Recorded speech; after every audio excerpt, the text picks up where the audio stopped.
سلفية المداخلة، سلفية الجامية. ومن يخالفهم وينبذهم بالجامية أو المدخلية فإنه ضال، إنما يحارب السنة والمنهج السلفي.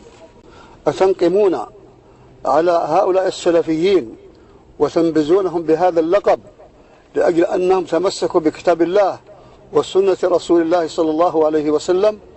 ما هي البدع التي عندهم حتى تكون مدخلية جامية؟ ما هي البدع اللي عندهم؟ أنتم يا الجامية. ما في فرقة جامية، ما في فرقة جامية.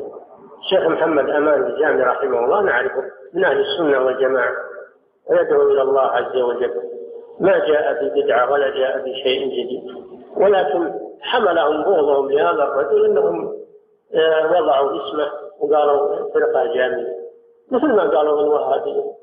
الشيخ محمد بن عبد الوهاب لما دعا إلى التوحيد إخلاص العبادة لله سموا دعوته بالوهابية.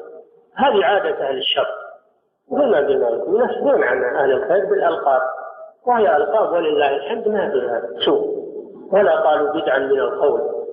ما هو بس محمد أمان الجامي اللي ناله ما ناله، نال دعاة من قبل من هو أكبر من شأن وأجل من علم نالوهم بالأذى. هذه شنشنة نعرفها للقوم لا تتأثر،